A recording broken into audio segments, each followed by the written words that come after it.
एक मानवीय गुण है जो चिंता, दबाव और चुनौती से उत्पन्न होता है। हमारी कोशिश होनी चाहिए कि हम तनाव मुक्त रह स्वस्थ सार्थक जीवन जिए।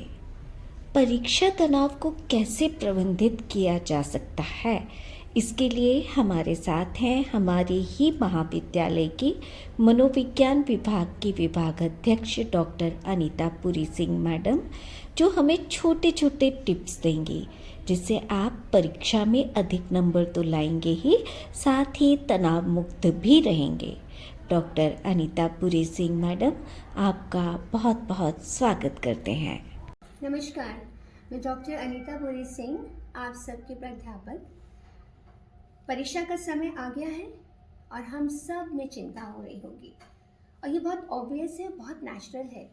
जब कभी भी हमें कोई भी हमारे सामने टारगेट आता है, टाइम बाउंड होता है और उसमें अगर हमारे परफॉर्मेंस का हमारे पास प्रेशर रहता है, चिंता जरूरी है। और यही चिंता आप सब में, मुझे पता है, कहीं ना कहीं स्ट्रेस को जन्म दे रही है। पर स्टूडेंट्स, आपको मालूम है ये जो युग है, ये तनाव का, स्ट्रेस का ही युग है। तो अब हमें ये सीखना पड़ेगा कि हम इस तनाव का मैनेजमेंट, मीन्स स्ट्रेस मैनेजमेंट कैसे करें। मतलब स्ट्रेस तो रहेगा, अब उसे हम कितने हेल्दी वे में मैनेज कर सकते हैं, इस पे हमें ध्यान देना होगा। तो मेरे प्यारे बच्चों, मैं यहाँ पे ये कहना चाहूँगी कि सबसे इम्पॉर्टेंट अगर हमें मैनेज करना है तो we have to be very organise, systematic study pattern को लेना होगा। क्योंकि ये जो स्ट्रेस का ओरिजिन है, ये आपके एग्जामिनेशन है। और अगर एग्जामिनेशन की आपकी प्रिपरेशन अच्छी है तो डेफिनेटली स्ट्रेस कम है। लेकिन मुझे पता है कि मेरे बहुत सी प्यारी बच्चियों की प्रिपरेशन अभी उतनी अच्छी नहीं होगी। कोई बात नहीं, अब हम करेंगे स्मार्ट स्टडी। स्मार्ट स्टडी करने के लिए, जैसे मैंने पहले बोला, you have to be very organised. अपने सिलेबस का पूरा स्टडी करना पड़ेगा, कितने टॉपिक हैं, और सिस्टमैटिकली ये भी डिसाइड करना पड़ेगा कि कितने समय, टाइम लिमिट के अंदर कौन सा टॉपिक कंप्लीट करना है। एंड डेफिनेटली इस समय हमें टाइम बाउंड होते हुए अपना टाइम मैनेजमेंट भी बहुत अच्छे से रखना है। और कुछ समय के लिए हमें अपना इंटरटेनमेंट और मोबाइल का जो हमारा सोशल मीडिया है, जैसे कि इंस्टाग्राम, व्हाट्सएप, इवन यूट्यूब, और या जो भी आप लोग रील बनाते हैं, कुछ समय के लिए हम पॉज दे सकते हैं। 1-1.5 महीने की बात है, एग्ज़ाम ख़त्म होगा, वापस उसे कर सकते हैं। सो या I am coming back to the study pattern. अब स्मार्ट स्टडी पैटर्न अडॉप्ट करने के लिए I would advise you that you all should see the old papers.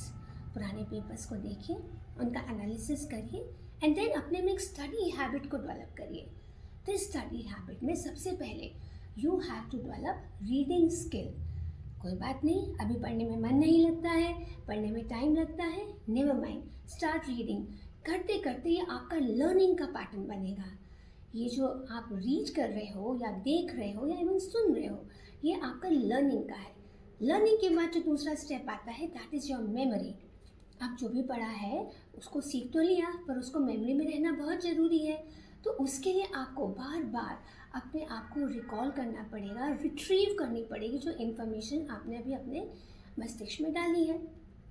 अब रिट्रीव करने के लिए आपको उसको लिखना पड़ेगा, बोलना पड़ेगा, हो सकता है रोज मेमोरी को यूज़ करना पड़ेगा। मतलब रटना भी पड़ सकता है और समझना भी पड़ सकता है। उसके बाद खुद को टेस्ट भी करना पड़ेगा कि आपको कितना याद है। नाउ सेकेंड थिंग जिसको मैं आपसे शेयर करना चाहूँगी, writing habit and writing skill.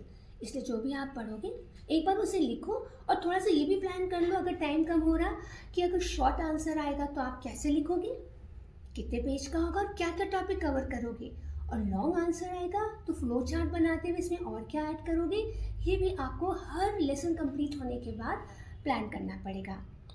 And yes my dear students, आपका कंपटीशन किसी और के साथ नहीं है, आपका कंपटीशन खुद के साथ है।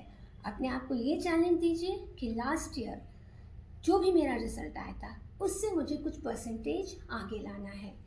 Eat very well. 45 मिनट्स हमारे फोकसिंग करने की, अटेंशन करने की एबिलिटी होती है। 45 मिनट्स पढ़िए, एक छोटा सा ब्रेक लीजिए। यस, ब्रेक में भी बोलूँगी, या तो अपने पसंदीदा कोई सॉन्ग सुन लीजिए या जाके एक कप चाय बना लीजिए, वापस आए और फिर शुरू करिए.